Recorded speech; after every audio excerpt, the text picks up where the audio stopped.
rekan, kembali bersama aku Wulan dalam kegiatan podcast KSPM Universitas Setiabudi Surakarta. Tentunya di sini aku nggak sendiri, akan ada narasumber kita yang akan memandu acara pada hari ini. Oke, silahkan Pak Lutfi untuk perkenalan dulu. Ya, nama saya Lutfi ya, sebagai support kepada KSPM Galeri, dan kita dari PRI dan Universitas Sekuritas Solo Raya, dan kita memang khusus untuk layanan investasi gitu ya, dan kita tentu bakal ngobrol lebih lanjut untuk investasi, bagaimana sih untuk rekan-rekan mahasiswa atau anak muda pada umumnya berinvestasi yang tepat di pasar modal. Oke Pak, apa sih Pak itu pentingnya investasi bagi seorang mahasiswa?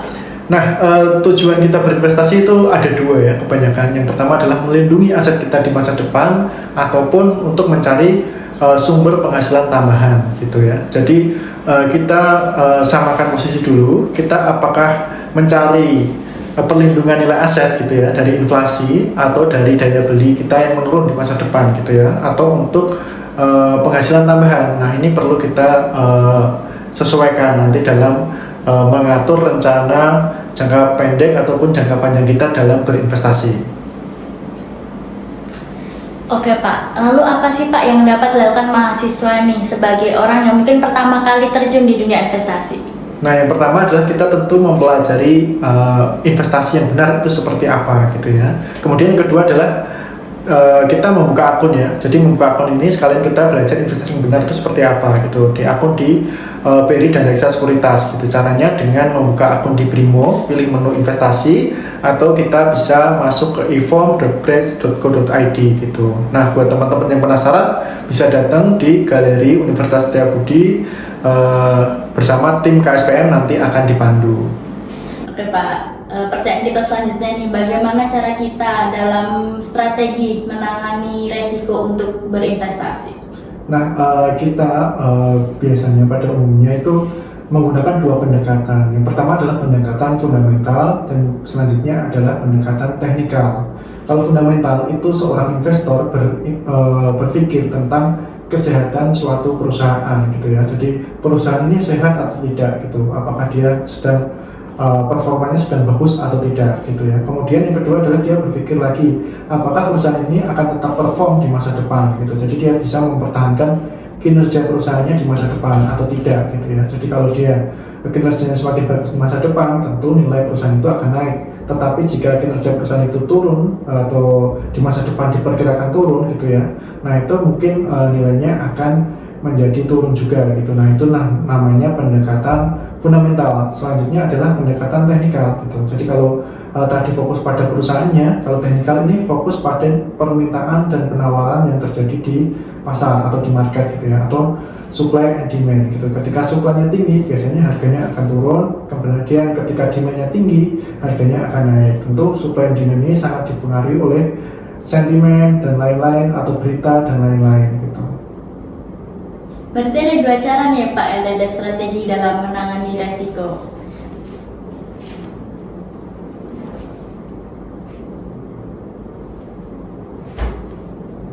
Oke Pak, selanjutnya nih bagaimana pasar modal ini dapat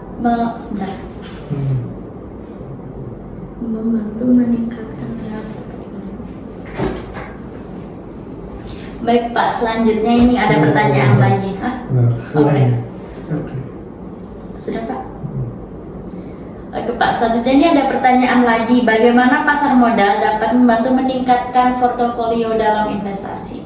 Baik, bagaimana cara kita meningkatkan nilai portofolio kita adalah dengan mencari yang namanya capital gain dan juga dividen. Capital gain itu kita memperoleh selisih antara harga jual dan harga beli kita. Jadi misal tadi kita beli di harga murah, jual di harga mahal, nah itu selisihnya menjadikan capital gain gitu ya. Kemudian yang kedua adalah dividen. Dividen adalah laba perusahaan yang dibagikan kepada investor yang menjadi pemegang saham atas keberaniannya untuk mengambil saham tersebut gitu tentunya gitu. Jadi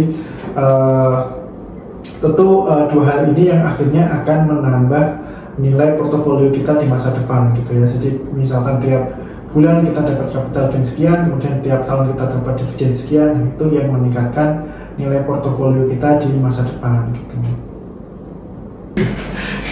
Oke Pak, ada pertanyaan lagi nih. Apa saja Pak jenis-jenis instrumen dalam investasi yang tersedia di pasar modal? Untuk instrumen investasi sendiri ada 3 ya yang dapat kita jual belikan atau kita dapat tabung gitu ya.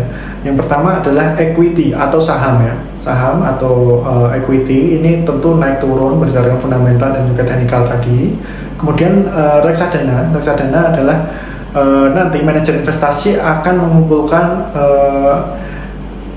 kumpulan aset dari nasabah gitu ya. Jadi nasabah itu nanti akan membeli reksadana A misalkan. Nah, si manajer investasi dari reksadana A ini akan memutarkan uang nasabah di instrumen-instrumen seperti pasar obligasi, pasar saham ataupun pasar uang. Jadi kita tidak perlu repot-repot. Ibaratnya kita mau pergi ada yang menjadi sopir kita. Nah, itulah manajer investasi gitu ya.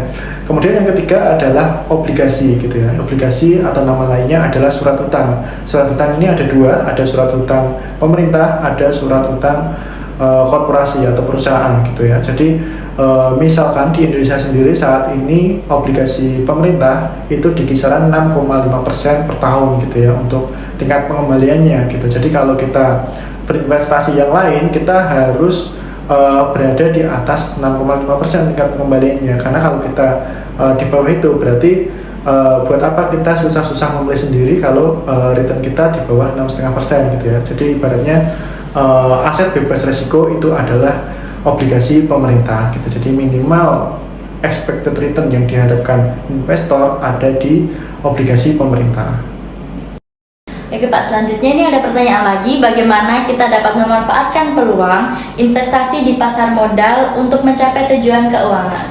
Nah, tadi pentingnya poinnya kita berinvestasi sejak dini adalah kita bisa mencoba beragam instrumen ya. Jadi kita bisa menyesuaikan antara profil resiko kita seperti apa, apakah kita ini termasuk yang pasif ataukah kita yang agresif gitu ya dalam mencari keuntungan di pasar modal gitu.